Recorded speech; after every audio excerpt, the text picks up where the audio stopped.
সত্যি বলছো? সে বোধহয় বড়শি ফেলে বসে আছে, মাছ ধরিচ্ছে। আমি কি করবো সখী? এই তুমি যাই ওকে তাড়াতাড়ি ওখান থেকে অন্য ঘাটে যাইতে বলো। ঠিক আছে, আমি তাই করবো। ওরে বিদেশি লোকা শুনছো? হ্যাঁ বলো, শুনতে পাচ্ছি। আরে শোনো, আমার দিদি এখানে রোজ রোজ চান করে, তুমি এই ঘাট ছেড়ে অন্য ঘাটে বসে বেড়াও, আমার দিদি এখানে চান করবে। তবে দেখো আমি এখন মাছ ধরায় ব্যস্ত, তোমার দিদিকে ডেকে দাও, তারপর কি বলা হয় আমি বলবো। এই সখী, কি বলে জানো? কি বলে? সে বললো কেবল 2 চক্কর হলো, এখনো ঘাট ছাড়বে না সে। তাই? হ্যাঁ। আচ্ছা সখী, তাহলে তুমি এখানে থাকো, আমি নিতে যাই।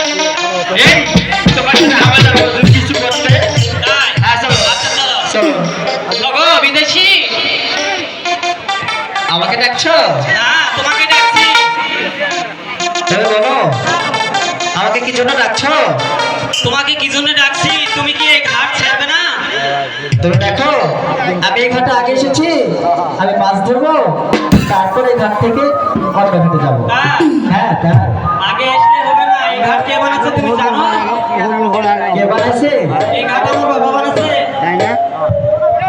সে তোমার বাবা বানাক আর যে মনে সে বানাক, আমি আগে এসেছি, আমি আগে মাছ ধরবো, তারপর আমি যাবো। তাই? হ্যাঁ তাই। তাহলে সরবে না? না, আমি সরবো না। এই শুনো, তাহলে গুলো আমরা গালি দিব।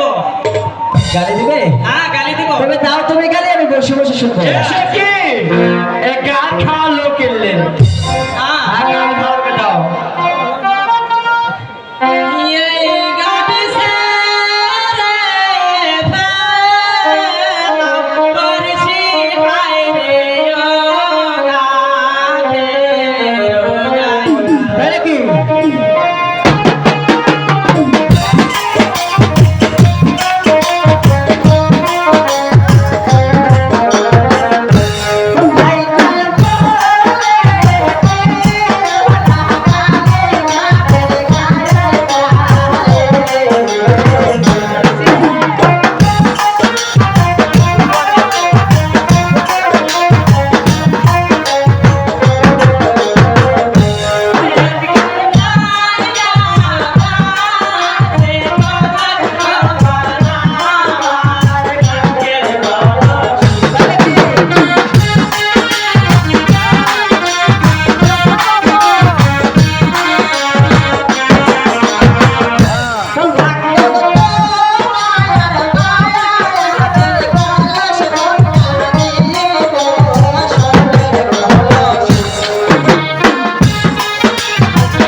তবে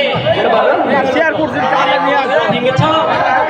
তুমি দেখো আমি তো তোমার মাটির কলস ভেঙেছি, তাই বলছি আমি তোমাকে স্বর্ণের কলসি দেবো। কখনো আমি এই স্বর্ণের কলস নিয়ে বেড়াতে যেতে পারবো না। আমার যেরকম মাটির কলস ছিল সেরকম আমার মাটির কলসই দিতে হবে। সত্য বলছো? হ্যাঁ, আমি সত্য বলছি। তুমি দেখো আমি যে স্বর্ণের কলসখানা তোমাকে দেবো সেটা শুধু তুমি আর আমি দেখতে পাবো স্বর্ণে, এছাড়া কেউ দেখতে পাবে না। দেখতে পাবো। হ্যাঁ সত্য। তাহলে আমাদের নিয়ে দেখো, আমাদের পছন্দ হয়। তবে ঠিক আছে, তোমরা কিছুক্ষণ এখানে অপেক্ষা করো, আমি পালমশাইকে দেখি তার বাড়ি থেকে একটি স্বর্ণের কলসি দেখো কতক্ষণ অপেক্ষা করতে হবে। যাবো। তোমার আশায় বসে থাকো, কলসটাই বাড়ি যাবো। বলি নগরবাসী গো, এখানে কোনো পাল মেলে? তার নাম কি? তুমি কোথায় নেবে চিতারাম? ওটাতে পাল তুলে দে। তোমাকে হেলে বলিস না। ছেড়ে দে। তবে আমাকে একটু না স্বর্ণের কলসি তৈরি করে দিতে হবে। স্বর্ণের কলসি? হ্যাঁ। হ্যাঁ, দিব, জোগাড় দিলে করে দিব। তবে দেখো এই স্বর্ণ সে স্বর্ণ নয়, মাটির কলসখানা স্বর্ণের মতো রং করবে। ও আচ্ছা, স্বর্ণের মতো মতো দিব। হ্যাঁ স্বর্ণের মতো। আচ্ছা, ঠিক আছে। আর শোনো, হ্যাঁ, বলেন। প্রথমে লিখবে হ্যাঁ। বেহুলা সতীর নাম, তারপর লিখবে সোনার লক্ষিন্দর, তারপর লিখবে সীতারাম পালের নাম, আর তারপর লিখবে হরে কৃষ্ণ হরে রাম। আচ্ছা, আচ্ছা। তবে কতক্ষণ লাগবে? এই ধরো আধা ঘন্টা। তবে একটু তাড়াতাড়ি করো, আমার যে লোকজন দাঁড়িয়ে আছে। ঠিক আছে, তবে ঠিক আছে, তুমি একটু তাড়াতাড়ি বানাও। ঠিক আছে, তুমি